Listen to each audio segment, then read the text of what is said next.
Bonjour, Hao, hello, très ravi de vous retrouver et merci d'être nombreux au rendez-vous. Aujourd'hui, je vous parlerai d'un sujet très spécial.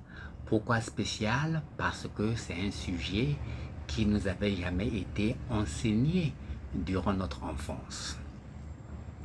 La plus grande partie des gens de ma génération euh, euh, ont étudié au lycée de l'enseignement général. À notre époque, il y avait donc peu de lycées techniques. Bon, c'est vrai, il y avait quelques écoles de formation. Si j'ai bonne mémoire, il y avait l'école de formation des enseignants qu'on appelait l'école normale. Bon, il y avait euh, l'école de formation des infirmiers, il y avait l'école de formation des exploitants forestiers. Mais à cette époque-là, donc, il y avait très peu d'écoles, il y avait très peu d'écoles de formation. Mais une chose reste constante. Nos parents ne nous ont jamais appris comment gérer l'outil financier ou bien comment gérer donc les finances. Les parents ne nous ont jamais appris cela. D'autant plus, bon, la plupart de nos grands-parents ont été des paysans. Hein, la plupart de nos grands-parents ont été des paysans. Et nos pères, nos parents ont été certainement des enseignants ou bien des paysans, des paysans. Donc, pour eux, bon, l'enfant devait aller à l'école, c'était peut-être l'objectif hein, à l'époque. Mais très peu de parents enseignaient aux enfants l'utile commercial, puisque eux-mêmes également, ils ne savaient pas de quoi il s'agissait. Vous comprenez? Donc, c'est un peu ça. C'est un peu ça. Bon, mais à Taïwan, les Taïwanais sont dans ça. Sont dans ça. Les Taïwanais enseignent à leurs enfants l'outil financier dès le bas âge. L'enfant taïwanais, je veux dire, est habitué à cela et sait comment gérer ses finances. C'est comment gérer ses finances. Donc, c'est quelque chose que nous, parents d'aujourd'hui, devons donc apprendre donc à nos enfants, car c'est très important. Hein, de cela dépendra notre avenir. De cela dépendra donc l'avenir des enfants. Bon, de cela nous aidera, nous parents, à la retraite. À la retraite. D'autant plus que, bon, nous les Africains de la diaspora, ou bien encore les Sud-Américains de la diaspora, bon, qui voyagent aux États-Unis pour chercher l'avenir, arrive souvent donc à des âges donc avancés. Nous arrivons donc à des âges avancés dans ces pays-là, dans ces pays, en Occident ou bien en Extrême-Orient. Cela veut dire même si on a du travail ici, même si on est bien assis, si on est bien assis, on n'aura pas grand-chose, je veux dire. On n'aura pas grand-chose donc à la retraite parce qu'on a commencé à cotiser à un âge très avancé. Ça, il faut être honnête, c'est cela, c'est cela. Donc, il est temps pour nous de chercher à fructifier le peu que nous gagnons, le peu que nous gagnons, le peu que nous gagnons. Donc, dans ce pays, les Taïwanais, je dirais, donc, sont tous presque à la bourse. Les jeunes Taïwanais, dès l'âge de 18 ans, bon, l'âge de la majorité, chaque Taïwanais presque connaît ce que c'est que la bourse. Les Taïwanais savent ce que c'est le trading. Je me rappelle, il y a 30 ans, quand j'étais étudiant, un de mes collègues me parlait du trading, hein, l'achat et la vente des actions. Je ne savais pas de quoi cette personne-là parlait. Hein. Il parlait certainement un langage martien. Un langage martien. Je n'arrivais pas à saisir ce qu'il voulait me dire. Mais maintenant, j'ai compris ce que c'est donc le trading. C'est très important. Et il est temps pour nous, les Africains de la diaspora, ou bien les Latinos, de s'y mettre, de s'y mettre. Voilà. Donc aujourd'hui, bon, je parlerai des actions, mais je parlerai plutôt des ETF, pas EDF. Je dis bien ETF, hein, ce qu'on appelle Exchange Traded Funds. Exchange Traded Funds, ETF. En fait, c'est quoi? C'est un genre d'action, c'est un genre d'action, mais je peux parler en termes de métaphore. C'est comme un panier à plusieurs actions, à plusieurs compagnies. C'est comme un panier à plusieurs compagnies. Donc c'est une action, c'est vrai, mais à plusieurs compagnies. Vous comprenez? Ça peut être, ça peut suivre donc l'index, par exemple du CAC 40 en France, du S&P 500 aux États-Unis, ou bien l'index de Taïwan ou bien du Japon. Mais ça c'est une catégorie. L'autre catégorie, ça peut être, il faut le dire, un panier d'actions. Donc, je disais, donc, il n'y a pas d'une métaphore. Dans ces paniers-là, il y a plusieurs produits dans ces paniers. Donc, il y a la banane. Donc, si la banane pourrit, il y a quoi? Il y a la pomme. Si la pomme pourrit, il y a quoi? Il y a l'ananas. L'autre ananas pourrit, il y a la pamplemousse. Bon, si la pamplemousse pourrit, il y a quoi? Il y a l'igname. L'autre l'igname pourrit, il y a encore quoi dans le panier? Dans le panier, il y a le citron. Si le citron pourrit, il y a encore quoi? Il y a la mandarine. Si la mandarine pourrit, il y a encore quoi? Il y a l'avocat. Vous comprenez? Donc, tous ces produits-là ne peuvent pas pourrir au même moment. Donc, c'est beaucoup plus sûr. Vous comprenez? Donc, vous payez un ETF. Dans cet ETF-là, il y a plusieurs compagnies. Il y a plusieurs compagnies. Vous comprenez? Pas une seule compagnie. Lorsqu'il y a une seule compagnie, il y a beaucoup plus de risques. Mais avec un ETF, il y a moins de risques. Vous comprenez? Ça peut chuter, mais il y a moins de risques. Par rapport lorsque vous investissez dans une compagnie individuelle. Et investir dans une compagnie individuelle, c'est aussi compliqué. Pourquoi c'est compliqué?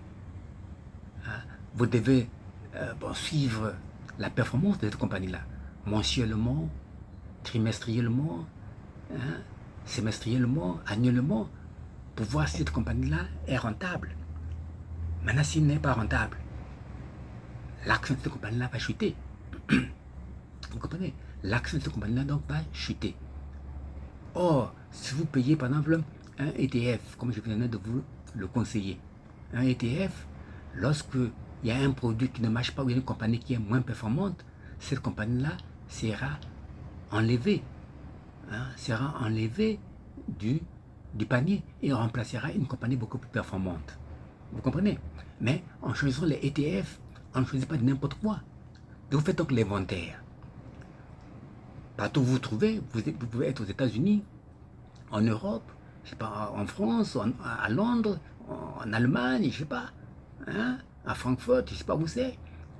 Bon, nous qui sommes ici en Asie, en Extrême-Orient, à Taïwan, en Chine, ou bien au Japon, en Corée, nous devons choisir donc les ETF qui donnent les dividendes les plus élevés annuellement. Par exemple, si ça donne par exemple 6% ou 7%, vous choisissez donc ce genre de ETF là. Mais il faudra que ça soit un ETF à plusieurs actions, à plusieurs fruits. C'est-à-dire que dans ces paniers-là, il y a plusieurs fruits. C'est une métaphore. Dans ces paniers-là, il y a plusieurs fruits. C'est-à-dire que dans ces paniers-là, il y a plusieurs actions, je veux dire. Dans ces paniers-là, donc, il y a plusieurs actions. Donc, vous choisissez ce genre d'ETF là, c'est beaucoup plus stable par rapport lorsque vous investissez dans une compagnie individuelle. Vous comprenez? Alors, lorsque vous investissez dans une compagnie individuelle, si le patron de la compagnie c'est un voyou, donc la compagnie n'est pas rentable. Vous comprenez? La compagnie n'est pas rentable. C'est un voyou, on ne peut pas investir dans une compagnie où le CEO est un voyou. Est-ce que vous me comprenez? Est-ce que vous me comprenez? Donc il y a beaucoup plus de risques. Donc je préfère investir, moi ce qui me concerne, moi j'investis dans les ETF, c'est plus sûr. C'est plus sûr au long terme. Voilà. Donc nous,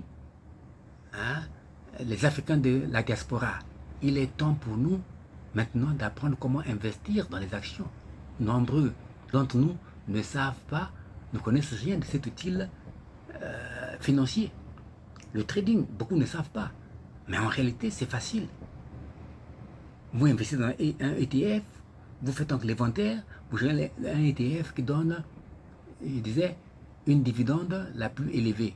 C'est comme par exemple, vous partez prendre un crédit dans une banque. Vous devez faire l'inventaire, n'est-ce pas?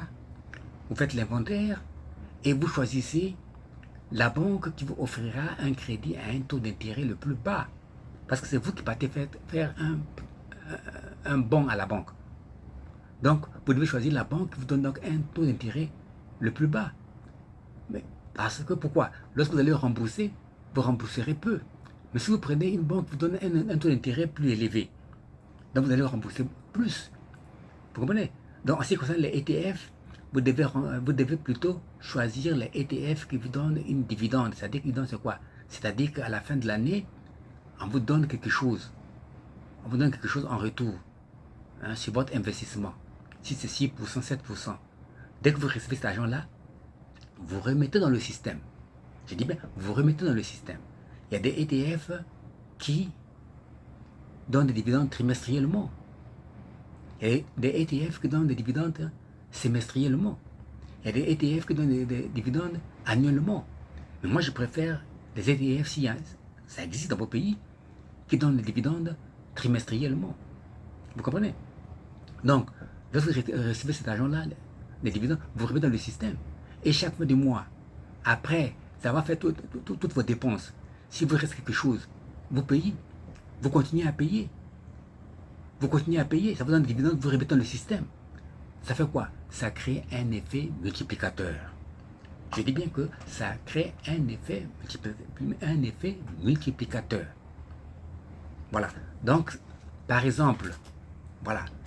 Bon, j'ai ceci, j'ai fait ceci bon, pour que vous puissiez comprendre. Pour que vous compreniez. Ici, c'est comme une pyramide. C'est comme une pyramide. Et vous avez pris, par exemple, 100 € pour payer votre ETF. Si un ETF, l'action coûte 10 €. Mais si vous placez directement 100 € ici là, pour 10 ETF, vous allez payer au sommet. Mais en réalité, tout ce qui monte, non, baissera. Et ce qui baisse, un jour montera. Vous comprenez? Montera un jour. Ça montera un jour. Donc, vous pouvez prendre votre argent et mettre tout votre argent ici là, en payant donc 10 ETF pour les 100 € au sommet de la pyramide. Là, vous faites une erreur. Très chers amis, vous faites donc une erreur. En réalité, il faut payer plus ici en bas, au niveau donc de la base. Cela faut payer plus. Mais personne ne sait quel est le niveau, où sera le niveau le plus bas. Personne ne sait.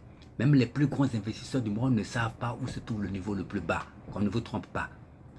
Personne ne sait où se trouve, je veux dire, le niveau le plus bas. Personne ne sait.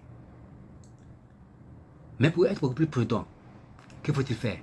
À ce niveau-là, vous payez. C'est-à-dire que vous devez payer quel que soit le niveau de votre ETF. Dès que vous avez de l'argent, il faut toujours payer. Lorsque c'est à un niveau très élevé, à ce niveau-là, vous ne payez pas 10 ETF pour 100 €. Vous pouvez payer un ETF. Un ETF, je veux dire, une action, je veux dire, à 10 €. Lorsque ça tombe à ce niveau-là, à 8 €, vous payez une action, mais il vous restera 2 €. Avec les 2 €, vous pouvez payer encore ce même ETF-là pour la valeur correspondante. Pour que vous puissiez comprendre, encore une métaphore. Par exemple, un sac d'arachides coûte 10 €. Un sac d'arachides coûte 10 €. Vous comprenez? Après quelques jours, le sac d'arachides perd la valeur. Ça tombe à 8 €. Mais il vous restera 2 €, non? Donc, vous pouvez payer toujours un sac d'arachides, mais il vous restera en main 2 €. Avec ces 2 € là, vous pouvez payer, je crois, un quart du sac d'arachides. C'est ça, non? Un quart du sac d'arachides. Donc, en un mot, plus l'action baisse, plus vous payez beaucoup d'actions. Vous comprenez? Donc, vous continuez à payer. Et là, ça arrive à ce niveau-là. Si vous avez assez d'argent, vous faites le paquet. Vous payez donc en masse. Vous payez donc en masse.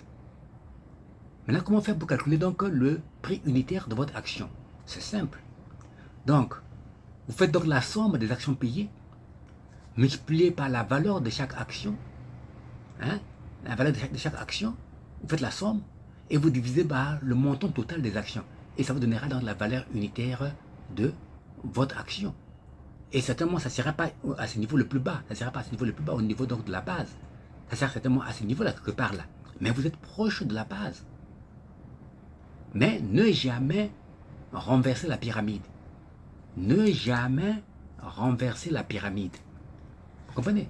Ne jamais renverser la pyramide. Voilà.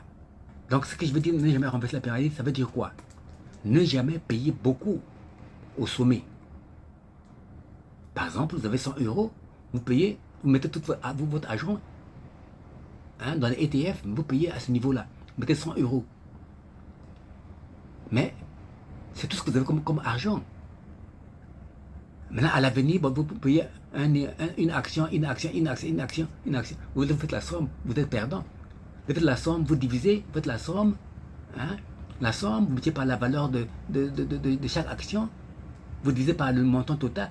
Donc, votre prix est quelque part ici, là, en haut, là. Quelque part ici, en haut. Pendant que l'action est arrivée à ce niveau-là, vous êtes perdant.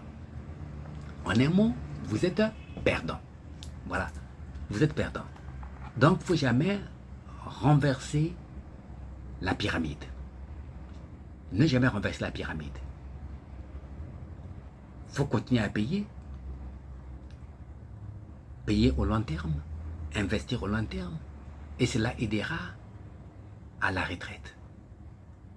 Cela aidera à la retraite. C'est le moment où jamais vous devez donc apprendre, je veux dire donc, vous devez donc apprendre à vos enfants, à nos enfants, l'utile financier. C'est très important. Les Taïwanais sont dans ça. Les parents taïwanais sont dans ça. Les jeunes taïwanais sont dans ça. Ici, c'est un sport. Ici, c'est un sport. Tout le monde est dans ça. Tout le monde est dans ça. Jeune, vieux, est dans ça. Bon, c'est vrai, en Afrique, on ne connaît pas ce que c'est les actions. Bon, on n'a pas tellement ça. On n'a pas ça en Afrique. Bon, il y a la bourse peut-être à Johannesburg, je crois au Nigeria, bon, peut-être au Kenya, en Tunisie. En Tunisie. Mais, de manière générale, les Africains ne savent pas ça. Mais nous qui sommes de la diaspora, nous devons apprendre cela. Chaque pays a ses valeurs, c'est vrai. Il y a des bonnes choses en Occident. Il y a aussi des mauvaises choses en Occident. Il y a des bonnes choses au Moyen-Orient ou en Extrême-Orient ici. Il y a aussi des mauvaises choses. Mais nous devons choisir ce qui est bon et laisser ce qui est mauvais. Voilà. Donc, le trading, c'est quelque chose de bien. Le trading, c'est quelque chose de bien. Il faut apprendre. Chercher, quand je viens de vous le dire, donc chercher les ETF. Chercher les ETF qui donnent des dividendes les plus élevés et investissez dans les ETF. Mais il faudra que ce soit un panier à plusieurs actions. Je ne dis pas qu'aller investir dans un ETF, par exemple, comme commodity, un ETF, par exemple, pétrole, non. ETF or, non. Pas ça. S'il y a un ETF coton ou bien un ETF manioc, pas ça. Mais vous devez investir dans les ETF dans lesquels il y a plusieurs produits financiers. J'ai parlé de la banane, j'ai parlé des avocats, j'ai parlé de quoi? Des ananas, j'ai parlé des pamplemousses. Tout ça, ce sont des métaphores pour que vous puissiez comprendre. Donc, il est temps pour nous d'apprendre cela également à nos enfants. L'utile financier, c'est très important. C'est très important. À notre époque, nous, on n'a pas eu cette chance-là. On n'a pas eu cette chance-là. On ne connaissait pas ce que c'est le commerce. On ne connaissait pas ce que c'est le commerce. Voilà, on ne nous a pas appris cela. Bon, nous sommes à l'étranger, nous devons apprendre cela et apprendre cela à nos enfants. C'est très important. C'est très important.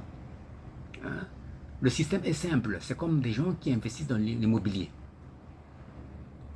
Vous prenez un crédit auprès de la banque, vous payez une maison, vous mettez ça en location, Donc, vous trouvez donc des locataires qui vous donnent donc, qui paient donc le loyer chaque fin du mois. De cet argent-là, vous remboursez le crédit. Bon, après peut-être 10 ans, la maison vous revient, mais vous continuez à mettre ça en location. Donc, ça vous donne de l'argent chaque fin du mois. Hein, ça vous donne de l'argent chaque fin du mois. Et cet argent-là, vous pouvez encore investir également dans une autre maison. Bon, les maisons coûtent cher, hein, les maisons coûtent cher. Ou bien dans un autre investissement. Un autre investissement. Donc, c'est le même principe en fait, mais des produits financiers qui sont différents. Donc, les ETF, c'est au niveau donc, de la bourse. Bon, le truc immobilier là, c'est au niveau individuel. Au niveau individuel. Vous comprenez? Donc, en faisant cela, on vous donne des dividendes pour remettre dans le système. Chaque fin du mois, lorsque vous recevez votre argent, après avoir fait les dépenses, bon, s'il y a de l'argent qui reste, vous payez. Vous continuez à payer de façon continuelle. Quel que soit le niveau donc de l'action. Quel que soit le niveau donc de votre ETF, vous continuez à payer. On vous donne des dividendes, vous remettez dans le système. Vous payez, on vous donne des dividendes, vous remettez dans le système. Ce que moi j'appelle moi, hein, vous construisez donc vos tuyaux à eau plus robinet. Et 10 ans après, 15 ans après, 20 ans après, dès que vous ouvrez votre robinet, c'est de l'eau qui coule à flot. Donc c'est de l'argent qui coule à flot. Voilà, l'argent qui coule à flot, ça vous aidera à la retraite.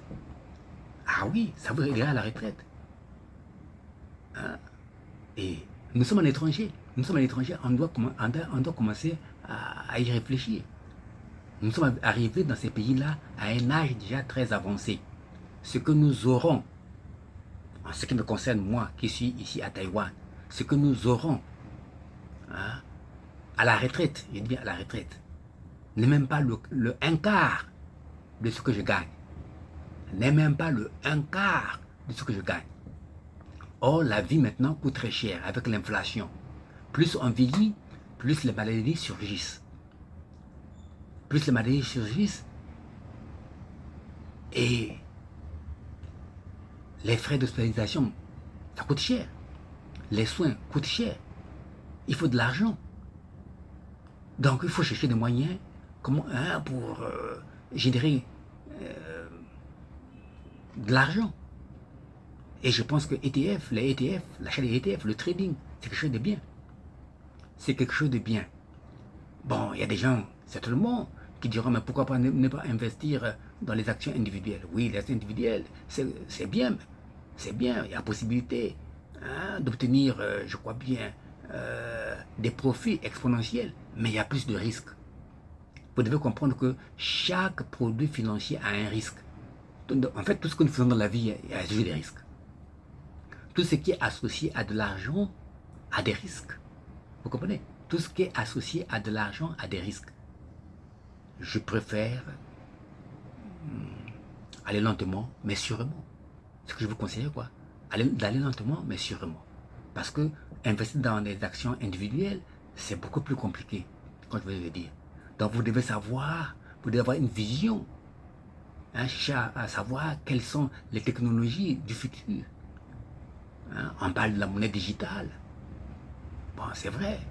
Maintenant, il faut savoir quelles sont les compagnies les plus performantes, hein, les leaders dans ce domaine-là. Hein, on parle de blockchain. Maintenant, il faut savoir quelles sont les compagnies, hein, quels sont les leaders dans ce domaine-là. Ce n'est pas donné à n'importe qui de connaître. Bon, faut être dans les rouages pour connaître tout ça là. C'est pas facile, c'est du travail. Mais je vous conseillerais donc de faire ce qu'on appelle l'investissement passif. C'est mieux. Passif. Vous mettez votre argent, vous n'avez pas à réfléchir, vous dormez bien. Mais lorsque vous mettez de l'argent dans des trucs comme des bitcoins ou bien des trucs compliqués là, la nuit vous ne dormez pas bien là. Parce que ça peut chuter à n'importe quel moment. Vous comprenez? Ça donne de la migraine. Voilà. Donc, ce que je voulais vous dire là, donc c'est le moment d'investir dans les ETF, dans des outils financiers. C'est très important. Surtout que nous qui vivons donc à l'étranger.